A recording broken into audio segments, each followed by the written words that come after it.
Written by Murphy here, back with another book review. Today I'm reviewing Shantaram by Gregory Douglas Roberts. This was published in 2003. It is an autobiographical. No, it's not. It's based on the author's life. The author did escape from prison. He's an Australian, and he escaped from prison and went to India. So that's what happens to the character in this book. This is an enormous book,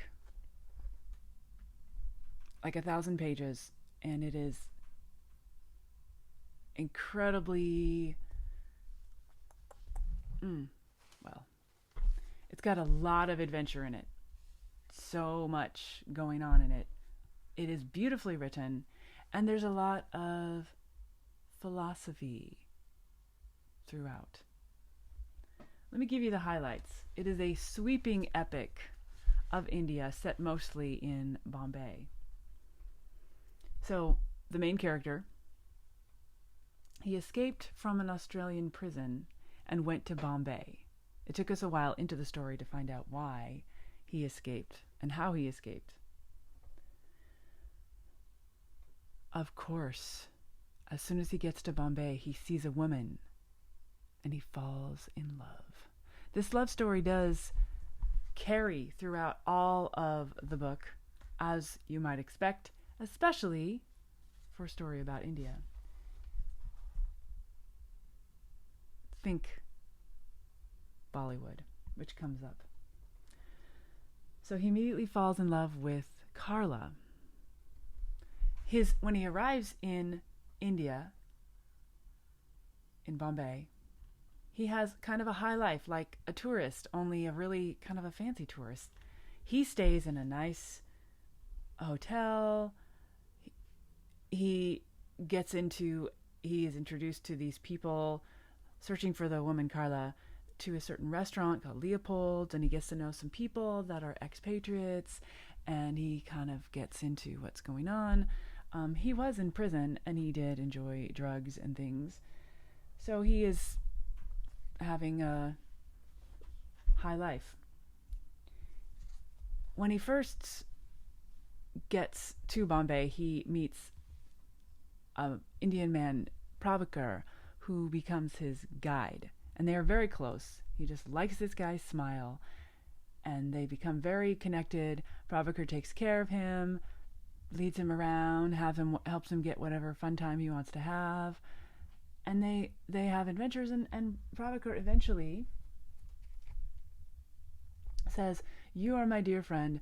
You should come to my village. You need to see my family." And this man, whose name is, he takes the name off of his false papers, Lynn. So Lynn goes there to the village, and he sees this other side of India. He sees the village, not the high life in Bombay, the fancy metropolitan, but he sees like the village, and it's more basic, very basic. So basic, on the last night, he gets robbed of all his money. Funny that he gets robbed there, and not in Bombay, where robbery seems to happen far more often. Anyway, this leads him to a reversal of fortune again. But Prabhakar feels very bad about it. Prabhakar helps him. He's like, he goes, "You need to go write to your friends and get money. You're a Westerner. You have money, right?" Well, he can't do that because he's on the run and he can't contact his family or any friends. So he ends up living in the slum. This is a big change now. Now we have a whole other type of life. He describes the slum. He describes how this housing setup happens. He gets very involved. This is interesting to me because I don't know how such things happen.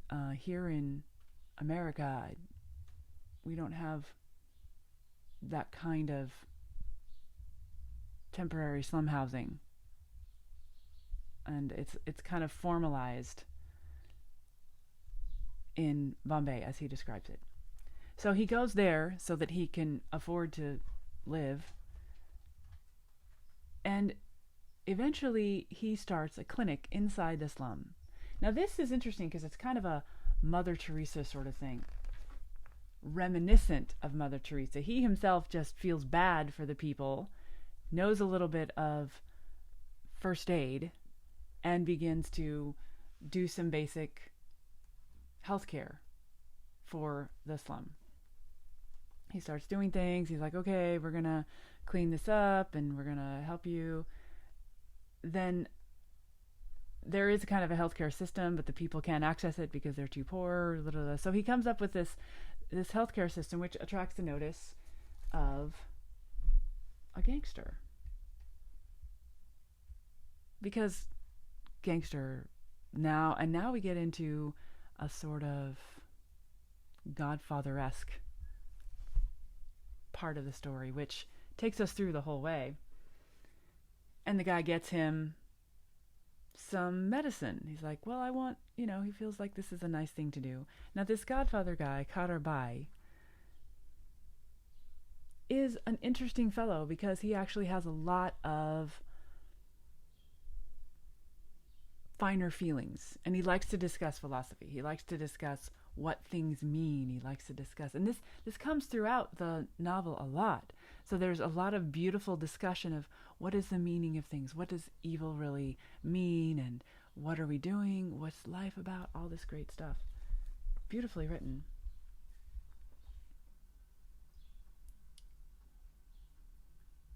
So the gangster gets him medicine to share, and he keeps doing, he has, and they don't pay him exactly. There's another sort of favor kind of barter system in the slum. So he's able to do this. He does a lot of work, and he ends up training someone else in the slum to take over for him. So he sort of hands it off, and then he can go on to his life helping out the Godfather gangster, Kadarbai. And he begins being involved in that, gets very involved in creating false government papers to help people. Well, he's been the recipient of some, so that's not so far for him to do. He starts working on this and a number of other gangsterish activities because he feels comfortable doing this. However, and he has a lot of like friends, female friends that come in and out that he wants to care about, and they're beautiful, whatever. Now there's a lot going on with his love, Carla. Eventually, and there's this tension. He never quite gets together with her, but then he finally does. They get together and they have their moment of love, which leads. But he remembered he promised another girl that he had to go do something. He says, "I'll be right back, Carla. Wait here." And he goes off, and somehow he gets put into prison in India. His take on it was, here we are again, and he felt that it was pretty much the same in India and Australia. Well, I don't know. He describes the Indian prison very vividly. He describes how they had to be together, the abuses from the people who were not the guards, but the people who were the prisoners that were placed in charge of the other prisoners. This horrible situation. They how they could never get clean, and they were constantly infested with bugs, and they had to pick bugs off themselves all the time. Ew, very gross. And they had it in for him. Particularly for him, he was really abused, and he was totally underfed. Horrible things were happening to him, and he was about to die when suddenly someone from the Godfather's cadre comes over and gets him out. He's a heroic fellow. Actually, it was almost unbelievable how heroic he was in many, many ways. But it's a story, right?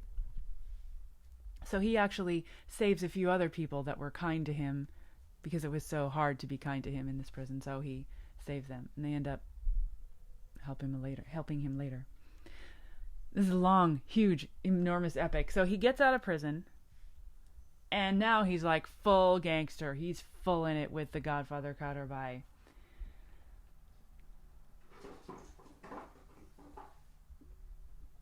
He's still chasing Carla, like I said, but and then one of his best friends amongst the gangster crew, he does die, and that leads him. I'm not even covering everything. This is an enormous epic. That does lead him to become hopeless, and he's like, I'm gonna go have drugs again, and he goes on a drug binge. He goes to I don't know, maybe, I forget which drug it was, heroin? I don't know, but he goes there for like 2 months and does nothing for 2 months but take drugs. He had the money to support it, so he has the money to fuel his drugs, and he just sits in this house, and somebody brings him drugs all day for 2 months until someone gets him out, finally. Then he has to recuperate. The reason that he was brought out from jail and rescued from the drug den is because Kadarbai, who is not Indian. Now, there's a lot of expats, right? There's a lot of expats. Kadarbai is from Afghanistan. This is set in the 80s, and if the 80s was when Russia was having a war with Afghanistan. I guess all the nations of the world take turns having wars with Afghanistan. I don't know. That's a side comment. Anyway, Kadarbai wants to go take some assistance to help his Afghani people, whom he's estranged from, because there's a lot of that going on, to Afghanistan and help them out. And he needs a Westerner who can pose for certain periods, so he takes this Australian guy. Well, so we're going everywhere with this. What is not touched in this story? Nothing. Everything is touched in this story. So then he goes to Afghanistan, has a humongous set of adventures there, life-threatening, and indeed, Kadarbai gets killed, which is very, very devastating to Lynn. And of course, he comes to some resolution with Carla. So much goes on. This is a huge, sweeping epic. I'm telling you, it covers everything, and I've given a lot of just touched based on what's happening. I didn't know that much about India. I didn't know what things were like. Oh yeah, Bollywood came into it too. But what I know, I might know from Bollywood, except that I don't even watch any movies, so I don't know much about this. What I know about India, let me tell you what I know about India. India here, in my life, in America, are doctors, software programmers, and CEOs. That's what I know about India, here. But it's a huge country and a huge population. What's going on in India? This gave me a glimpse, a dramatic, overly dramatic, grandiose glimpse of what India has in it. I couldn't say what India is like. These are parts of India that I didn't know about. And I'm glad that I read it, but oh my gosh, it was exhausting. It was exhausting to read this enormous book. And perhaps if I had had a week to just do nothing but read this book, I could have gotten through it sooner, but life got in my way and it took me a really long time. This is not my usual type of book, so I didn't read it for hours and hours at a time. It was too exciting. It was like, whoa, this is strong drink. I can't say... also, India in Western culture, let's say, not just America, I think about different members of the Beatles going to India for ashram. Ooh, ashram, let's all get enlightened, right? Let's get enlightened. And that other book, Eat, Pray, Love, where she goes to India. This was not mentioned at all. Ashrams did not come up in this. This was a book about trying to get by. This is a book about trying to get by and doing what you got to do to make yourself okay in the world. And religion certainly came up. They were definitely thinky people, and there were religious characters that came through, but nobody was going off to be silent for a month.